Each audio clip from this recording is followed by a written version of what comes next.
అండి. Good morning అందరికీ. అందరూ బాగుండాలి, అందరిలో నేను ఉండాలని కోరుకుంటూ నేను మీ దేవిని. ఏంట్రా రోజు ఈ రైస్లో ఏమో చూపిస్తుంది అనుకుంటున్నారేమో. అదేం లేదండి, రాత్రి రైస్ మిగిలిందనమాట.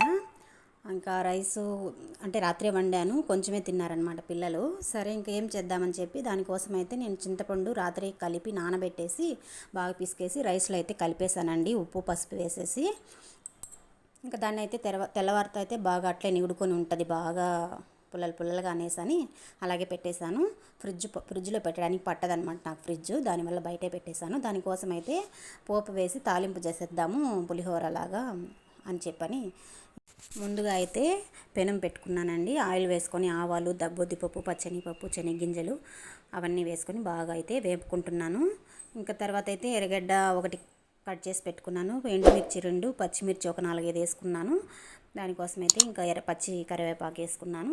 ఇంకైతే బాగా వేయించుకునేసానండి. అవన్నీ వేసి మేము ఇట్లా అప్పుడప్పుడు ఒకసారి వెంటనే తినడానికైతే ఎర్రగడ్డ కూడా వేస్తానండి చింతపండు అన్నానికి. ఇంకా ఆ విధంగా అయితే ఆ రైస్ వేసి బాగా కలిపేసాను అనమాట. ముందుగానే ఉప్పు పసుపు అంతా వేసేసి పెట్టున్నా కదా. ఇంకైతే చూడండి పుల్లలుగా బాగుంది కదా. ఇంకా రైస్ అంత వేస్ట్ అవుతుంది కదా, మేము తింటామండి.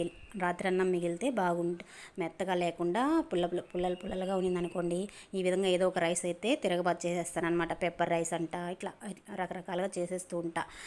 మేము తింటాం అందరం పిల్లలు. మీరెవరు తినరా అండి? తినకపోతే లైక్ చేయండి, తిన్నా లైక్ చేయండి, కామెంట్ అయితే పెట్టండి. మేము తినము రాత్రి అన్నం అని అనే వాళ్ళు కూడా కామెంట్ చేయండి, పర్వాలేదు నేను తీసుకుంటా. మేమైతే తింటామండి అట్లా అని చెప్పని. ఇంకా అది సాలదని చెప్పి ఇంకేం చేశానంటే కొద్దిగానే ఉంది, ఇంకా మా వారు ఇంకా అందరికీ సరిపోదు ఆ రైసు, సరే అని చెప్పని ఇంకా బొరుగులు అయితే తెచ్చున్నారనమాట. ఇంకా మా వాడు ఉన్నారు కదా, వచ్చి ఏం చేస్తున్నావు టిఫను, ఏం చేస్తాను. మేము సండే రోజు నాన్ వెజ్ తినము. సరే ఇంకా వీళ్ళకి నచ్చిందో ఏదో ఒకటి చేసి పెట్టాల్సిందే. సరే ఏం చేస్తున్నావు అని అంటే, ఇంకైతే నేను ఇలాగ చేశాను అన్న రైసు, చింతపండు రైస్ లాగా చేశాను అని అంటే, మళ్ళీ నాకు బొరుగులు కావాలి, మా వాడికి రాదండి, బొలుగుల ఉప్మా చేస్తావా అని అడిగినాడు అనమాట. సరే చేస్తాలే, అడిగాడు కదా అని చెప్పని ఇంకా వాడి కోసం అయితే తనీగా మళ్ళీ ఒక ఎర్రగడ్డ కోసి పచ్చిమిర్చి అదే పోపే అనమాట. ఇంకైతే బొడ్డశనగలు నానబెట్టున్నాను పిల్లలకి ఇద్దామని చెప్పి, సండే రోజు ఇంట్లో ఉండి తింటారు కదా అని. వాడికి 4 గింజలు వేసిస్తే తింటూ వచ్చి అడిగాడు అనమాట ఏం టిఫిన్ అని. ఈ బుడ్డశనగలు ఇంట్లో పచ్చివి తిన్నా మనకు ఐరనే కదండి, ఐరన్ శక్తి బాగుంటుందని అంటారు కదా. అట్లా ఇంట్లో అయితే తింటే స్కూల్కి కూడా ఇచ్చి పంపిద్దాము పచ్చివి అని అనుకున్నా. సరే వాడు ఎంత మాత్రం తింటాడో చూడాలి. సరే అయితే ఇంకా అవైతే ఉడకబెట్టి బాక్స్కి అయితే ఇస్తాము, ఫ్రిడ్జ్లో పెట్టి నానబెట్టాను అనమాట రేపు స్కూల్కి. సరే ఇంకా దీనికోసం అయితే పురుగుల ఉప్మా ఇలాగ చేస్తానండి నేను. ఇంకా అదేలాగనే 4 పచ్చిమిర్చి, 2 ఎండుమిర్చి, ఎర్రగడ్డ హాఫ్, తర్వాత అయితే దాంట్లోనే బాగా బొరుగులను అయితే కడిగేసుకొని అలా పెట్టుకునేస్తానమాట.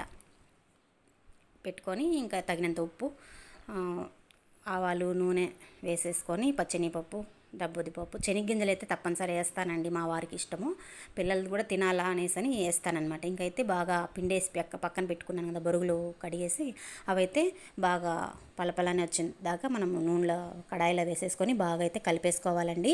ఈ విధంగా బొరుగులు ఉప్మా అయితే చేసేస్తాను, ఈజీ అయిపోతుంది. ఇంకైతే వాళ్ళకి టైం అయిపోతుందని పెట్టేశాను. మా వారు తినేసి టీ ఇమ్మంటే అడిగారు, సరే టీ ఇచ్చాను అనమాట. ఇంకా పిల్లలంతా కూర్చొని అయితే తింటున్నారు. నా పని అయితే తినేసాను నేను. ఇదేనండి నా వీడియో. నచ్చినట్టయితే లైక్ చేయండి, షేర్ చేయండి, సబ్స్క్రైబ్ చేసుకోండి. మరొక వీడియోతో మళ్ళీ కలుస్తా.